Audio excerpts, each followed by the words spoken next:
राधा रानी के मायके पर बात छिड़ी और दो संतों के बीच एक तरह से जुबानी जंग छिड़ गई है। ये जंग का पटाक्षेप कैसे होगा हम जानेंगे। पंडित प्रदीप मिश्रा हमारे साथ हैं। आपका स्वागत है न्यूज़ 18 में। श्री शिवाय नमस्तुभ्यम। न्यूज़ 18 के सभी श्रोता भाई बहनों को हर हर महादेव। सबसे पहला सवाल, ये जो वीडियो वायरल हो रहा है कितना पुराना है और क्या उसकी सच्चाई है?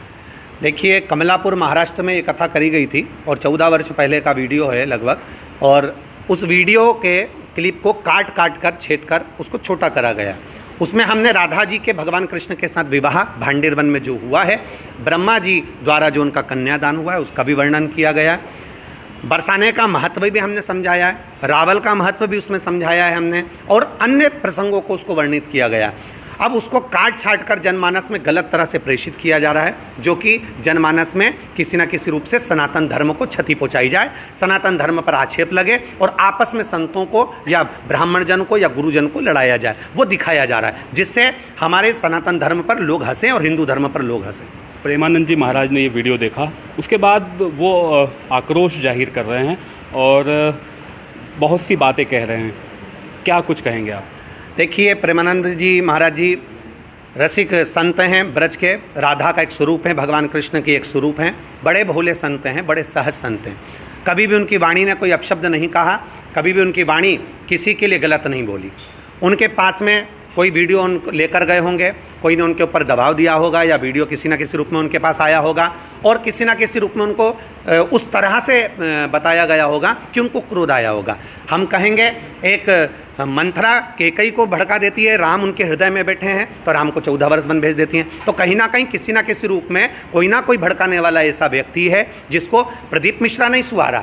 और संत तो संत है, उनको सहजता, उनके हृदय में तो पाप है नहीं, वो तो इस चीज़ को जानते नहीं है कि कौन के अंदर क्या चल रहा है। उसके हृदय में कहीं ना कहीं कुछ कपट होगा, उन्होंने जाकर इनको भड़काया होगा और इनको अपशब्द कहे होंगे कि ये देखिए प्रदीप मिश्रा ने ऐसा बोल दिया, या प्रदीप मिश्रा ने वैसा बोल दिया, या इस क्लिप में ऐसा बोल दिया। नहीं तो इतने भोले संत हैं, इतने सरल संत हैं, वो कभी भी ऐसा शब्द नहीं बोलते। वो तो उनके पास में जो वीडियो दिखाने वाला व्यक्ति गया है उसने उनको किसी न किसी तरह से गलत तरह से प्रेषित कर कर उनको बताया है। और मैं निवेदन करूंगा, वो तो परम पूज्य संत हैं और इस जीव से अगर गलती हुई होगी तो उनके चरणों में दंडवत है, प्रणाम है, साष्टांग है। आपने राम जी की बात कही, राम जी का मंदिर बना और सनातन की जो धर्म ध्वजा है वो कहीं ना कहीं लहरा रही है।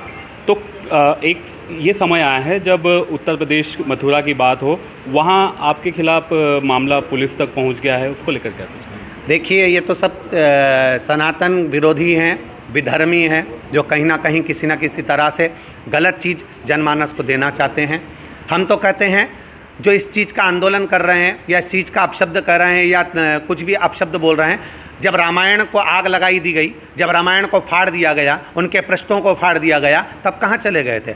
नए नए वीडियो सामने आते हैं, कोई हनुमान जी पर लात रख रहा है, कोई देवी देवता को गाली दे रहा है, उस समय तुम कहाँ चले गए थे? केवल एक ये लड़ाई राधा रानी की नहीं है, ये केवल प्रदीप मिश्रा या शिव महापुराण जो ऊपर जा रही है, लोग उसको फॉलो कर रहे हैं। पूरे बहनें, मेरी जीजियाँ, मेरे बच्चे शिव मंदिर जा रहे हैं। ये लड़ाई उनको रोकने के लिए, सनातन धर्म कैसे विकसित हो रहा है, सनातन धर्म कैसे आगे बढ़ रहा है, इसको कैसे रोका जाए, ये लड़ाई उसकी है। ये राधा रानी की लड़ाई नहीं है। ये राधा रानी के पर्दे के पीछे जो विधर्मी छुपे हुए हैं, ये इसको आगे लाकर उसको लड़ा रहे हैं। इस पूरी विवाद का या उस पूरे मामले का पटाक्षेप कैसे होगा? आप अपनी तरफ से क्या एफर्ट लगाएंगे? क्योंकि संतों के बीच में लड़ाई हो, ये कोई अच्छी बात तो नहीं है। देखिए, हमने कभी भी अपशब्द अपनी व्यासपीठ से नहीं कहा। हमारा तो दंडवत है।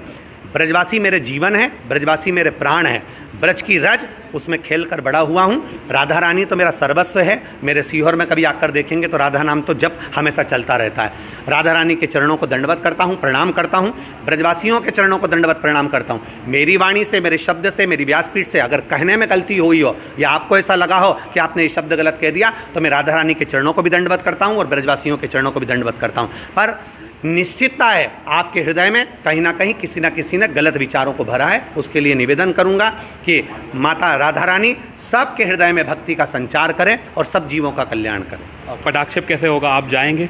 देखिए, समय के अनुसार अभी कथाएं रेगुलर हैं, लगभग 4 से 5 महीने तक कथा के बीच में कोई गैप नहीं है, 1-2 दिन का भी गैप नहीं है। तो अभी तो मेरा जाना नहीं होगा, पर यहाँ से मेरी राधा रानी के चरणों को दंडवत करता हूँ, प्रणाम करता हूँ, ब्रजवासियों को चरणों को प्रणाम करता हूँ, नमन करता हूँ। जब जैसे ही कथाओं का क्रम थोड़ा सा कम होगा, बीच में गैप मिलेगा, मैं ज़रूर बरसाना जाऊँगा, ब्रजवासियों के बीच में बैठूँगा और उनको प्रणाम करूँगा। पंडित प्रदीप मिश्रा जी, जिन्होंने बहुत ही सीधे सरल शब्दों में ये कहा है कि उन्होंने किसी के मन को ठेस पहुंचाने के लिए कोई बात नहीं कही। उन्होंने जो भी कहा वो कहीं ना कहीं संदर्भ में है और वो संदर्भ उनके पास प्रमाण के रूप में है। हालांकि उनका ये भी कहना है कि ये जो पूरे मामले का पटाक्षेप है ये मिलकर करेंगे, कथाएं लगातार है, लेकिन जब भी उन्हें समय मिलेगा इस पूरे मामले को पटाक्षेप करेंगे। फिलहाल वो व्यासपीठ से और न्यूज़ 18 के माध्यम से यही कह रहे हैं कि ऐसा कोई विवाद आगे न बढ़ाया जाए। अमित जायसवाल, न्यूज़ 18, खंडवा।